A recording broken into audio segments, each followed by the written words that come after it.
আসসালামু আলাইকুম সবাই, শারজিল সেইজ হাই চ্যানেল থেকে। আজকে আমরা একটা স্ট্রিট ইন্টারভিউ কন্ডাক্ট করব। এটা হচ্ছে নবী করিম সাল্লাল্লাহু আলাইহি ওয়াসাল্লামের ব্যাপারে। যখন আমরা ওনার নামটা শুনি, মুহাম্মদ সাল্লাল্লাহু আলাইহি ওয়াসাল্লামের নামটা শুনি, তখন আমাদের ভিতরে কী ধরনের ইমোশন কাজ করে, আমরা ওনার সাথে কি ফিল করি, ওনার সাথে আমাদের পার্সোনাল রিলেশনশিপটা কীরকম, এটা নিয়ে আমরা জিজ্ঞেস করব। আমি এখন ঢাকা ইউনিভার্সিটি ক্যাম্পাসে আছি, ধানমন্ডিতে একটা শ্যুট করব।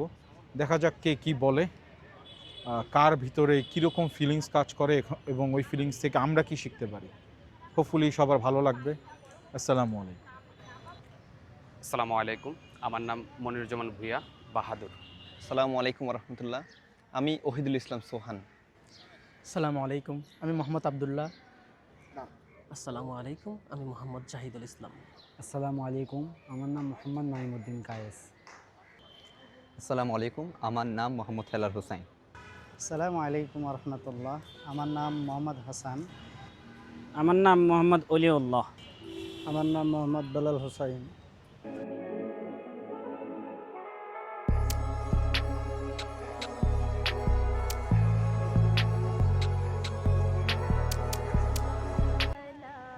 নবী করিম সাল্লাল্লাহু আলাইহি সাল্লাম নাম যখনই স্মরণ হয়, হৃদয়ে এটাই বেজে ওঠে যে আমার নবী, ইনার উম্মতের প্রতি মমতা, গভীর ভালোবাসা। সত্যি এটা শব্দের মাধ্যমে যে বলে বুঝাবে, আমার মনে হয় না যে এমন কোনো শব্দ পৃথিবীর ডিকশনারিতে আছে যে আমার নবীর তার উম্মতের প্রতি যে কেমন ভালোবাসা, কেমন মমতা, এটা বোঝানো যাবে না। এটা অনুভবের বিষয় যে আমার রাসূল আমাকে কতটুকু ভালোবাসে, তার উম্মতকে কতটুকু ভালোবাসে। রাব্বি হাবলি উম্মতি, রাব্বি হাবলি উম্মতি। আমার রাসূল এখনও উম্মতের জন্য কান্না করতেছে। যখন রাসূল সাল্লাল্লাহু আলাইহি ওয়াসাল্লাম ওফাত ছিল, তখন রাসূল সাল্লাল্লাহু আলাইহি ওয়াসাল্লামের রূহ, নুরানি রূহ মুবারক যখন নিতে আসা হয়েছিল, তখন আমার রাসূল বলছে যে না, আমি আমার উম্মতকে ছেড়ে যাব না। যে কারণে আজকে আমরা যদি দেখি বনি ইসরাইল, তখন কিন্তু অনেক আযাব এসেছে, কিন্তু আমার রাসূল ওনার উম্মতের কথা চিন্তা করেছে। আজকে মানুষ গুনাহে লিপ্ত, কিন্তু আযাব আসে না কেন? আমার রাসূল বিষয়টা জানতেন, তাই উম্মতের ব্যথার ব্যথি, দুঃখের সাথী আমার রাসূল। তো আমার রাসূল সাল্লাল্লাহু আলাইহি সাল্লামের নাম, এবং আমরা যদি দেখি যে পৃথিবীর সমস্ত রাজা বাদশাহ শান শওকতের জীবন, বর্ণাঢ্য জাঁকজমক জীবন নিয়েছে, কিন্তু রাসূল সাল্লাল্লাহু আলাইহি সাল্লাম উম্মতের কথা চিন্তা করে তিনি যে দারিদ্রতা, এটাকে তিনি তার অ্যারিস্টোক্রেসি হিসাবে, রয়্যালিটি হিসেবে নিয়ে গেছেন। যে তাই এখন ইসলামে দারিদ্রতা একটা আভিজাত্যের ব্যাপার দাঁড়িয়েছে, এবং এতে তার যে দুঃখী উম্মত, তারাও দেখে যে আমার রাসূল আমার জন্য এত কষ্ট করেছেন। আমরা যদি দেখি রাসূল সাল্লাল্লাহু আলাইহি ওয়াসাল্লাম উম্মতের প্রতি কেমন গভীর বেদনা, যে তাইফের ময়দানে যখন রাসূল সাল্লাল্লাহু আলাইহি ওয়াসাল্লামকে কষ্ট দিল, তখনও কিন্তু রাসূল সাল্লাল্লাহু আলাইহি ওয়াসাল্লাম কখনো অভিসম্পাতের বাণী দেন নাই। আজকে যদি আমরা কোনো নেতা বা কারোর দিকে যদি তাকাই, আমরা দেখি তারা একটুতেই উত্তক্ত হলে তাদের ইগোতে হার্ট হয়। কিন্তু আমার রাসূল সাল্লাল্লাহু আলাইহি ওয়াসাল্লামের যেই ভালোবাসা, সত্যি এটা বোঝানো যায় না। তাই যখনই আমি আমার রাসূল, আমার নবীর নাম শুনি, তখনই মনে হয় যে দুনিয়াতে যদি আমার কেউ থাকে তাহলে আমার রাসূল, যদি আমার কবরে যদি কেউ থাকে আমার রাসূল, যদি আমার হাসরে কেউ থাকে আমার রাসূল, আমার জান্নাত হোক, আমার যেটাই হোক, আমার অস্তিত্ব যদি আসে তাহলে আমার রাসূলের কথাই আসবে। তাই আসলে ভাষা কি বলবো, আমি ওইটাই বলি। যখন আমার রাসূলের কথা আসে, এটাই মনে হয় কোরআন ওইটাই বলতেছে যে তোমার কষ্ট যার জন্য কষ্টদায়ক, যে তোমার অতিমাত্রা কল্যাণ কামনাকারী। তো আমার এটাই মনে হয় যে কেউ একজন আমার জন্য দোয়া করতেছে যে আমার এই উম্মত যেন ভালো থাকে দুনিয়া এবং আখিরাতে। তো আমি রাসূল সাল্লাল্লাহু আলাইহি ওয়াসাল্লামের নাম আসলে এই ফিলগুলোই আসে। আর একটা ফিল আমি কবে আমার রাসূলের জিয়ারত নসিব করব, কখন আমার সেই প্রেমাস্পদ বিলাবেটকে আমি কখন দেখব। তো আপনারা আমার জন্য দোয়া করবেন, আমি আপনাদের জন্য দোয়া করি যেন রাসূল সাল্লাল্লাহু আলাইহি ওয়াসাল্লামের জিয়ারত নসিব হয় এবং জান্নাতে আমার রাসূলের প্রতিবেশী হিসেবে যেন থাকতে পারি। এটাই আপনাদের জন্য কামনা, এই বলে শেষ করছি। আসসালামু আলাইকুম। রসুল পাক সাল্লাল্লাহু আলাইহি ওয়াসাল্লামের নাম মুবারক যখন শুনি, তখন মনে হয় আসমান থেকে এক রহমতের প্রশান্তির আলোক রশ্মি আমার অন্তরের মধ্যে নেমে আসে। যখন রসুল পাক সাল্লাল্লাহু আলাইহি ওয়াসাল্লামের নাম আমার মনে আমি শুনি, আমার প্রথম যে জিনিসই সবচেয়ে বেশি জাগে সেটি হচ্ছে কৃতজ্ঞতা। কারণ আমরা যখন রসুল পাক সাল্লাল্লাহু আলাইহি ওয়াসাল্লামে, রসুল সাল্লাল্লাহু আলাইহি ওয়াসাল্লাম তিনি এমন একজন মহামানব, যিনি আমার জন্ম থেকে আমার মৃত্যু পর্যন্ত জীবনের প্রত্যেকটি অংশে, প্রত্যেকটি মুহূর্তে আমি কিভাবে চলবো আমাকে একটি গাইডলাইন দিয়েছেন। তাই রসুল পাক সাল্লাল্লাহু আলাইহি ওয়াসাল্লামের নাম মোবারক যখন শুনি তখন আমার অন্তর থেকে কৃতজ্ঞতা বোধ চলে আসে। যখন রসুল পাক সাল্লাল্লাহু আলাইহি ওয়াসাল্লামের নাম শুনি তখন আমার প্রতিটি শ্বাস প্রতিটি নিঃশ্বাস যেন রসুল পাক সাল্লাল্লাহু আলাইহি ওয়াসাল্লামকে ইসলামের সান্নিধ্য পাওয়ার আকাঙ্ক্ষা জাগে। রসুল পাক সাল্লাল্লাহু আলাইহি ওয়াসাল্লামের নাম যখন শুনি তখন আমার অন্তরের মধ্যে একটি ভয় কেটে যায়, সেটি কি আমি অনেক পাপী, আমি অনেক গুনাহগার, কিন্তু যখন কাল কিয়ামতের মাঠে আমি আল্লাহ পাকের কাছে আটকে যাব তখন হয়তো রসুল পাক সাল্লাল্লাহু আলাইহি ওয়াসাল্লাম আমার পক্ষে শাফাআত করবে, রসুল পাক সাল্লাল্লাহু আলাইহি ওয়াসাল্লাম আমাকে শাফাআত উত্তোলন করবে। রসুল পাক সাল্লাল্লাহু আলাইহি ওয়াসাল্লামের নাম মুবারক যখন শুনি তখন আমি শুনতে পাই সেই অদম্য সাহসিকতা, ধৈর্যের কথা। তিনি শিখিয়েছেন কীভাবে বিপদ ধৈর্য ধারণ করতে হয়, তিনি শিখিয়েছেন কীভাবে বড়োদেরকে সম্মান, ছোটোদেরকে স্নেহ করতে হয়। তিনি শিখিয়েছেন কীভাবে যুদ্ধের মধ্যে চরম আঘাত সহ্য করার পরেও ইসলামের জন্য, সত্যকে প্রতিষ্ঠার জন্য অটল থাকতে হয়। আল্লাহ পাক আমাদের সবাইকে রসুল পাক সাল্লাল্লাহু আলাইহি ওয়াসাল্লামের যে আদর্শ সেটি অনুকরণ করার তৌফিক দান করুন, আমিন। রাসূলুল্লাহ সাল্লাল্লাহু আলাইহি ওয়াসাল্লামের নাম যখন কারো মুখ থেকে শুনি, ওনাকে আমি মন থেকে এতটাই মহব্বত করি যে রাসূলুল্লাহ সাল্লাল্লাহু আলাইহি ওয়াসাল্লাম বলেছেন, বুখারী শরীফের 15 নম্বর হাদিস, লা ইউমিনু আহাদুকুম হাত্তা আকুনা আহাব্বা মিন ওয়ালিদিহি ওয়া ওয়ালাদিহি ওয়ান নাসি আজমাইন। একজন মুমিন, একজন মানুষ ততক্ষণ পর্যন্ত পরিপূর্ণ মুমিন হতে পারবে না যতক্ষণ পর্যন্ত না ওই ব্যক্তি তার সন্তান, সন্ততি এবং সকল কিছু থেকে নবী আলাইহিস সালামকে বেশি মহব্বত করবেন। এই জন্যই আমি আমার নবীকে বেশি মহব্বত করি। দ্বিতীয় কথা হচ্ছে, রাসূল আল্লাহ তাআলা বলেছেন নবীকে উত্তম চরিত্রের অধিকারী হিসেবে সৃষ্টি করেছেন। ওমা খলাকতুল জিন্না, নবীকে উত্তম চরিত্রের অধিকারী করে সৃষ্টি করেছেন। শুধু তাই নয়, আল্লাহ তাআলা নবীকে সম্মান দিতে গিয়ে আরেক জায়গায় বলেছেন, আমি নবীকে রহমাতুল্লিল আলামিন হিসেবে সৃষ্টি করেছি। এই গোটা পৃথিবীতে আল্লাহ তাআলা নবীকে কেন্দ্র করে আল্লাহ তাআলার সৌন্দর্য বৃদ্ধি করার জন্য তিনাকে মহব্বত করছেন আল্লাহ, এবং আমি নিজেও তিনাকে মহব্বত করি। কোনো মানুষ যদি নবীকে মহব্বত করে, হাদিসে আসছে, ওই ব্যক্তি কোনো মানুষ যদি নবীকে মহব্বত করে তাহলে ওই ব্যক্তি নবীর সুন্নতকে মহব্বত করলে নবীকে মহব্বত করা হয়, আর যে ব্যক্তি নবীকে মহব্বত করে ওই ব্যক্তি নবীর সাথে জান্নাতে যাবে ইনশাআল্লাহ। এই জন্যই মূলত আমি আমার নবীকে বেশি মহব্বত করি। রাসূলুল্লাহ সাল্লাল্লাহু আলাইহি ওয়াসাল্লামের নাম শুনলে আমাদের অন্তরে শান্তি, ওনার প্রতি শ্রদ্ধা এবং তার আদর্শ অনুসরণের তাগিদ জাগে। তিনি রাহমাতুল্লিল আলামিন হিসেবে আমাদের পৃথিবীতে আগমন করেছেন এবং হেদায়েতের আলো নিয়ে এই জগৎকে আলোকিত করেছেন। তার প্রতি সবসময় শ্রদ্ধা, ভালোবাসা, এবং তার নাম শুনলে এই শ্রদ্ধা, ভালোবাসা সবসময় আমাদের অন্তরে জেগে ওঠে। তিনি কোরআন এবং সুন্নাহর বাস্তব অনুশীলনকারী, এবং তার যে আদর্শ জীবন, এই আদর্শ জীবন থেকে আমরা যে অনুপ্রেরণা পাই, তার নাম শুনলে এই আদর্শ জীবন আমাদের মাঝে চলে আসে, তার অনুপ্রেরণা আমাদের মাঝে জাগ্রত হয়। মোহাম্মদ শব্দটা, সেটা মানে নামটা শুনলেই যারা আশিক রাসূল তাদের অন্তরটা এমনি নমনীয়, বিনীত হওয়াটাই স্বাভাবিক। মোহাম্মদ শব্দটাই অন্যরকম। মোহাম্মদ শব্দটাই হলো বিপদের সাহারা। কেননা কাল কেয়ামত না, দুনিয়ার মধ্যেই হোক, যখন সাহাবে মোহাম্মদ রাসূলুল্লাহ সাল্লাল্লাহু আলাইহি ওয়াসাল্লাম যখন কোনো বিপদে পড়তেন, তারা চলে আসতেন দরবারে রিসালাতে, বলতেছেন, ইয়া রাসূলুল্লাহ, আমার এই সমস্যা।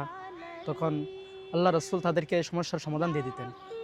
এমনকি যখন কোনো পাপী যখন আসতেন, জেনাকারী আসতেন, বলতে, ইয়া রাসূলুল্লাহ, আমি জেনা করেছি, আপনি আমার পর হদ জারি করুন। তখন আল্লাহ রাসূল সেটা না শোনার ভান করতেন, এভাবে কেননা তিনি তার ইস্তেগফার কামনা করবেন। অনুরূপভাবে আমারও এই দুনিয়ার মধ্যে যখন কোনো বিপদে পড়ে যায় অথবা কোনো সমস্যায় পড়ে যায়, তখন আমি সর্বপ্রথম স্মরণ করি আমার রাসূলকে। সেভাবে হোক, দুরূদ শরীফ পড়ে হোক, অন্য কোনোভাবে হোক, আলহামদুলিল্লাহ আমার সমস্যায় সমাধান হয়ে যায়। কাল কিয়ামতের ময়দানে রাসূল সাল্লাল্লাহু আলাইহি ওয়াসাল্লাম হবেন আমার সাহারা। এবং আর আমি কীভাবে প্রকাশ করবো, এই জিনিসটাই এমন একটা অদ্ভুত একটা বিষয় যে সেটা মনের মধ্যে প্রকাশ করাই যায় না। আমি যত ভাষাতেই বলি সেটা কখনো হবে না। তবু আল্লাহর কাছে এটাই কামনা করি সব সময়, এই মোহাম্মদ শব্দটাই যেন মানে থাকে আমার মনের জিকির, আমার দিলের জিকির, এবং আমার প্রতিটা কার্যক্রমেরই এক একটা আদর্শ। আসসালামু আলাইকুম।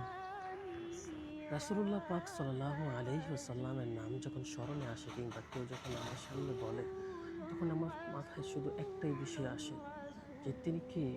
তিনি সেই মহান ব্যক্তি, তিনি সেই মহান রাসূল যিনি তার জীবনের প্রতিটা সময় আমাদের অনুসরণযোগ্য। আমি যখন রাসূলুল্লাহ পাক সাল্লাল্লাহু আলাইহি সাল্লামের নাম শুনি তখন আমার হৃদয়ে এমন এক ঢেউ খেলে মনে হয় যেন ইস, আমি যদি ওনাকে দেখতে পারতাম, ইস কেমন ছিলেন সেই নবী। যখন আমি রাতে ঘুমাতে যাই, যখন আমি নাচ শরীফ চালু করে একটু হৃদয়ের কান দিয়ে শুনতে যাই, তখন আমার মনের ভিতরে অতল ঝড়ের ন্যায় কান্না চলে আসে। ইস, আমি যদি ওনাকে দেখতে পারতাম, আমি কি ওনার শাফায়াত পাবো? ওনার নাম শোনা মাত্রই আমার আনন্দ লাগে, আমার ভয়ও লাগে। আনন্দ লাগে কেন? আনন্দ লাগে কারণ তিনি আমাকে শাফায়াত করবেন, আমাকে আলো দিশারি হিসাবে আমার সাথে থাকবেন। আমার ভয় লাগে কেন? ভয় লাগে এই জন্যই যে যদি তার পবিত্র শানের কোনো বেয়াদবি হয়ে যায়, আল্লাহ আমাকে আপনি হুজুর সাল্লাল্লাহু আলাইহি সাল্লামের পবিত্র মহব্বত অধিক হারে লালন করে তৌফিক দিন। যে যখন নবীর নাম শুনি তখন অন্তরে ফিল হয় যে নবী হয়তো আমাকে ডাকছেন, বা নবীকে একটু দেখতে মন চাই। মদিনা শরীফের দিকে টানে বারবার, কখন মদিনা শরীফ যাব, কোনো সময় মদিনা শরীফ যাওয়া হবে কি না। তো মাঝে মাঝে কষ্ট লাগে। কিছু ওয়াজের মধ্যে নবীকে নিয়ে যখন ভিন্নভাবে বলে তখন কষ্ট লাগে। আর যখনই নবীর নাম শুনি, মাঝে মাঝে কতগুলো নাতে রসুল শুনলে অন্তর কাঁপে। তখন অন্তরে আশা জাগে যে কখন মদিনা শরীফ যাবো, একবার রসুল সাল্লাল্লাহু আলাইহি ওয়াসাল্লামকে স্বপ্ন হলেও দেখবো। রসুল সাল্লাল্লাহু আলাইহি ওয়াসাল্লামের সুন্নাত যাতে অন্যদেরকে নিয়ে যেতে পারি, অনেক মানুষকে রসুল সাল্লাল্লাহু আলাইহি ওয়াসাল্লামের মহব্বত সম্পর্কে ধারণা দিতে পারি। কেউ যাতে রসুল সাল্লাল্লাহু আলাইহি ওয়াসাল্লামের নামে খারাপ কিছু বললে যাতে প্রতিবাদ করতে পারি, যাতে তাকে বুঝাতে পারি, এই মনোভাব যেন তৌফিক যেন আল্লাহ দান করেন। এবং রাসূল সাল্লাল্লাহু আলাইহি ওয়াসাল্লামের মহব্বত যেন অন্তর রাখতে পারি, এবং অপরকেও এই মহব্বত আমার জন্য যাতে কাজ করতে পারি। ইনশাআল্লাহ আল্লাহ যেন তৌফিক দান করেন। নবীর নাম শোনার সাথে সাথে দুরূদ শরীফ পড়ি। ছোট দুরূদ হলো সাল্লাল্লাহু আলাইহি ওয়াসাল্লাম। আল্লাহ পাক কোরআনে মাজিদের বিভিন্ন জায়গায় বলেছেন, তার থেকে আমি একটি আয়াত পাঠ করতেছি। কুল ইন কুনতুম তুহিব্বুনাল্লাহ ফাত্তাবিউনি ইউহিব্বুকুমুল্লাহ ওয়া ইয়াগফির লাকুম যুনুবাকুম আল্লাহু গফুরুর রহিম। হাদিসটি হলো লা ইউমিনু আহাদুকুম হাত্তা কুনা আহাব্বা মিন ওয়ালিদিহি ওয়া ওয়ালাদিহি ওয়ান নাসি আজমাইন। এই নবী আপনি বলে দিন, যতক্ষণ পর্যন্ত দুনিয়াতে যাহা কিছু আছে, মা বাবা দাদা দাদি নানা নানি আত্মীয় স্বজন আসবাবপত্র, দুনিয়ার মায়া মহব্বত সব কিছু থেকে নবীর মহব্বত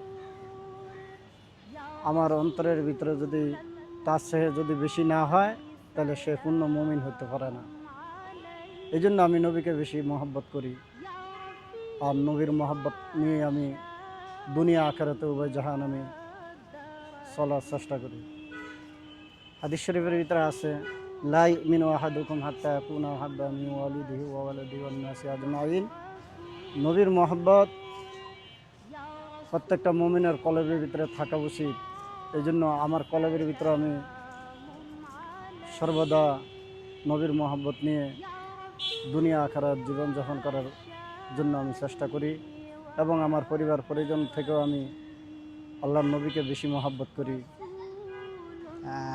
রাসূল সাল্লাল্লাহু আলাইহি সাল্লাম সম্পর্কে যখনই আমাদের মনে যে একটা দিলের একটা মহব্বত সৃষ্টি হয়, তার নাম নিলেই সেটার একটা বড় কারণ হলো তিনি আমাদের আদর্শ, তিনি আমাদের চরিত্রে, তিনি আমাদের রাসূল সাল্লাল্লাহু আলাইহি সাল্লাম যে ছিলেন, তিনি ছিলেন একজন উত্তম চরিত্রের অধিকারী। তিনি নবুয়তের আগের তাকে দুইটা নাম ধরে ডাকা হইতো। একটি নাম হলো সাখী, আর একটা হলো উত্তম চরিত্রের অধিকারী আল আমিন বলে ডাকা হইতো।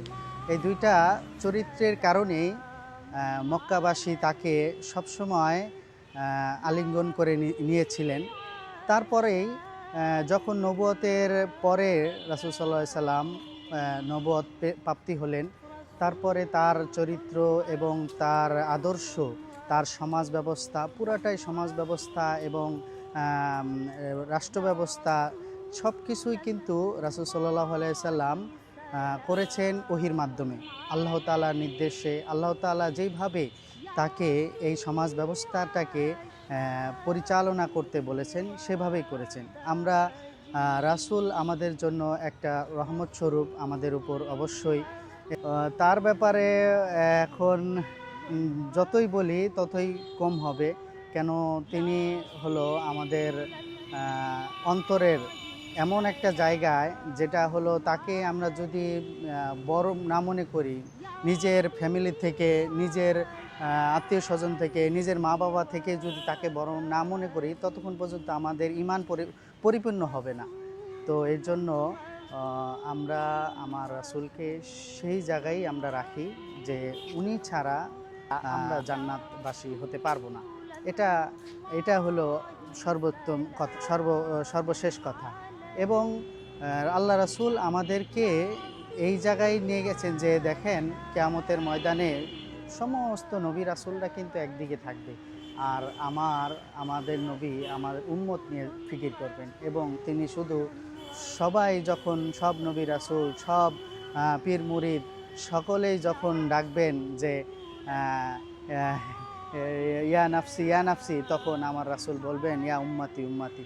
তখন ওই জায়গা থেকেই আমাদেরকে ওই জায়গায় ফিরতে হবে যে একমাত্রই আমার পথ প্রদর্শক, আমার চলাফেরা, আমার উঠা বসা, আমার ব্যবসা বাণিজ্য, আমার কর্মক্ষেত্র সব যেন পুরাটা রাসূল সাল্লাল্লাহু আলাইহি সাল্লামের সুন্নতের আলোকে হয়। তো একটু অবসল কথা ছিল। তো আমরা সবাই রাসূল সাল্লাল্লাহু আলাইহি সাল্লামকে সেভাবেই লালন করি, যেভাবে আল্লাহ তাআলা বলেছেন, সেভাবেই আমরা তাকে অন্তরে ধারণ করব ইনশাআল্লাহ। তো আজকে আপনারা সবাই শুনেছেন কে কী বলেছে। আমি আসলে অনেক ইন্সপায়ার্ড যে মানুষ এতটা বেশি ফিল করে নবী করিম সাল্লাল্লাহু আলাইহি সাল্লামের ব্যাপারে, আমাদের সাথে ওনার কানেকশনটা আসলে এতটা স্ট্রং। এই ব্যাপারে আমি আসলে অনেক হ্যাপি। তো আমরা আজকে শেষ করতেছি, হোপফুলি সবার ভালো লেগেছে। See you next time. Sharjeel says by.